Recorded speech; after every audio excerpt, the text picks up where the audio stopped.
High friends, welcome back to our channel. আশা করি তোমরা সবাই খুব ভালো আছো, আমরাও খুব ভালো আছি। যাদের আছে এসে লড়ে যা, যদি করার থাকে করে খা, যাবি না সালা। আমার রচনা দিদির সাথে হেভি ভালো লেগেছে।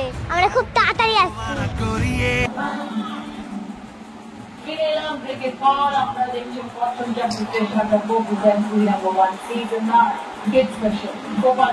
দেখো মিমমিমকে দিয়েছে, যেই দোকান থেকে আমরা ফুল নেই সেই দোকান থেকে দিয়েছে একটা এরকম গোলাপ ফুল। মিম সেই গোলাপ ফুলটা আবার আমাকে দিচ্ছে।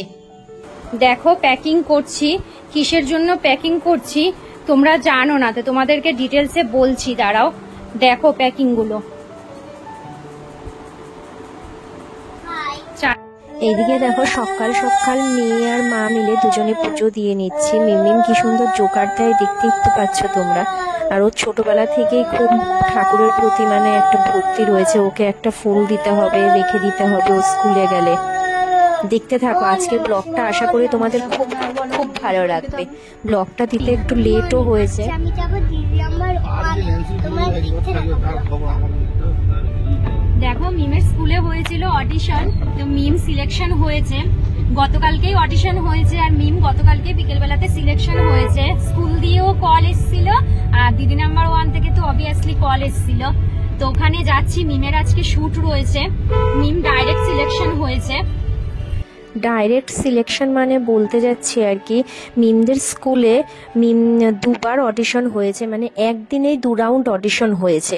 তো মিম ওইখানে পুরো স্কুলের মধ্যে একাই সিলেকশন হয়েছে, ঠিক আছে। তো আমরা নিজেদের গাড়ি নিয়েই বেরিয়ে পড়েছি দিদি নাম্বার 1-এ যাওয়ার জন্য। আমার হাজব্যান্ড ড্রাইভ করছিল আর আমরা তো যাচ্ছিলাম, ড্রাইভার নেই আলাদা করে। আর খুব বৃষ্টি হচ্ছিল জানো না সেদিনকে, সকাল থেকে। দিদি নাম্বার 1-এ চলে এসেছি, তোমরা এই যে দেখো। এই যে গাড়ি ঢুকছে, ওই যে সামনে চলে এসেছি দিদি নাম্বার। তারপর কিছু ফর্মালিটি ছিল, ডকুমেন্টস দিয়ে ফর্ম ফিল আপের, তো সেগুলো করে নিলাম। তারপর আমাদের সবাইকে দিয়ে দিয়েছে ব্রেকফাস্ট করে নেব।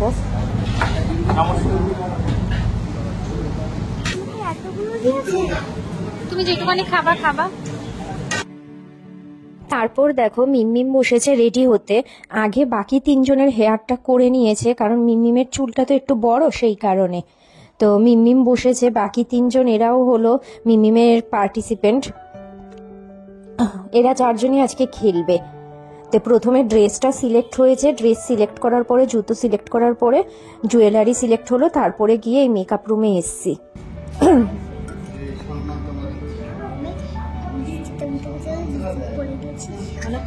লিপস্টিকটা মুছে গেছিল।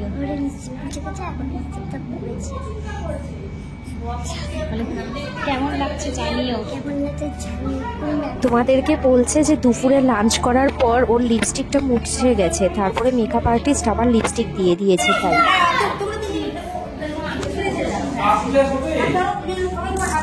হাত ধরো।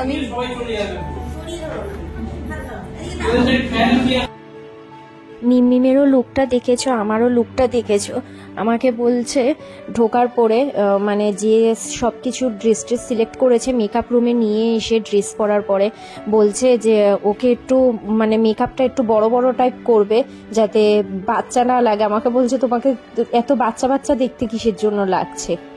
তার মানে আমি কি করব বলুন এবার। তারপর আমাকে বলছে মেকআপটা জাস্ট একটু বড় বড় যাতে লাগে, মানে বাকি 3 জনের সাথে যাতে ম্যাচ হয় সেই কারণে।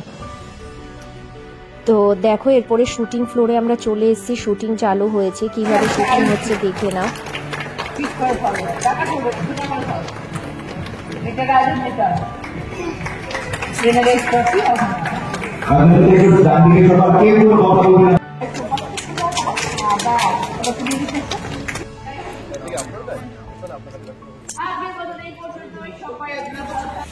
দেখে নাও যে মিমমিম কি কি গিফট পেয়েছে।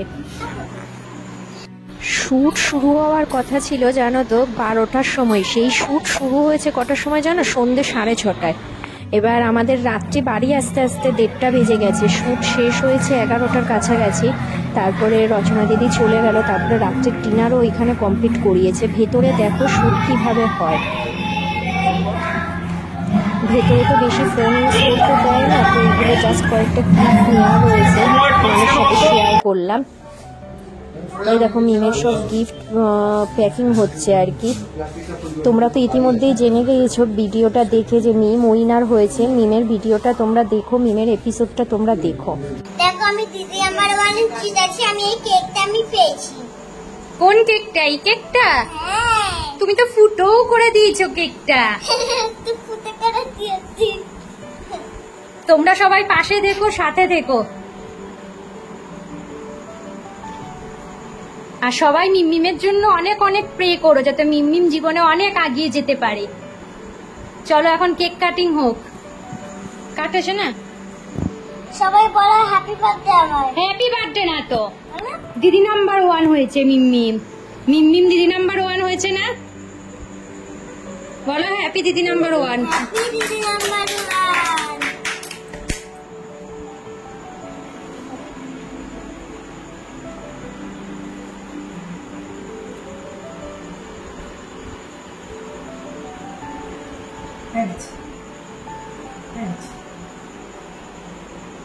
দাঁড়াও এবার মাম্মাম একটু খাইয়ে দিই মিমকে। এনা বন্ধুরা তোমরা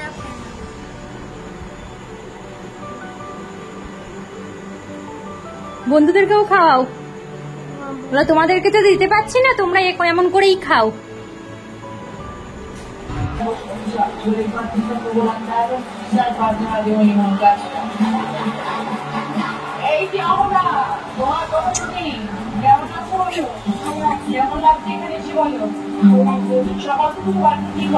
সকালে স্কুল থেকে পরে স্নান করতে যায়, মা উঠতে আমার জন্য ব্রেকফাস্ট করে, তারপর ব্রেকফাস্ট করে আমাকে উঠায় না, তারপর ব্রাশ করে খেয়ে নিই, খেয়ে দিয়ে জামা পরে স্কুল চলে যাই। মানে খাবার দাবার বলো ব্রেক, আগে বলো ব্রেক। খেয়ে কি হলো?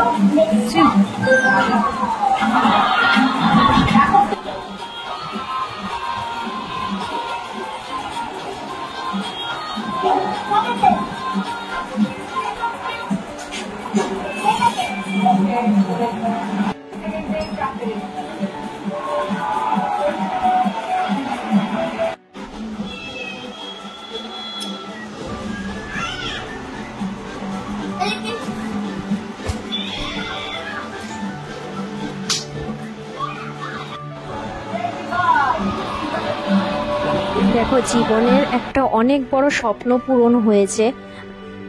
জানি না ঠাকুর কিভাবে স্বপ্নটা পূরণ করেছে, সত্যি খুব শকড ছিলাম। তো তোমরা দেখো, মিমের পাশে থেকো, আমাদের পাশে থেকো, প্রে করো অনেক। এপিসোডটা দেখো, এপিসোডটার লিংক আমি ডিসক্রিপশনে দিয়ে দেবো, দেখে জানিও তোমাদের কেমন লাগলো, ঠিক আছে? জানো তো আমাদের গাড়িতে হয়নি গিফটে, যার জন্য আমাদের রাত্রেবেলা আরেকটা গাড়ি বুকিং করতে হয়েছে গিফটগুলো আনার জন্য। আর স্কুলের জন্য এত বড় সুযোগ পেয়েছে, স্কুলে সেলিব্রেশনের জন্য দেখো এরকম কেক নিয়ে গেছিলাম, কারণ দিদি নাম্বার 1 থেকে যেই কেকটা দিয়েছিল সেটা দেওয়ার 3 দিন পরে স্কুল খুলতো আর কি, তো এতদিনে তো নষ্ট হয়ে যেত, সেই কারণে। ব্লগটি কেমন লাগলো জানিও। Bye bye.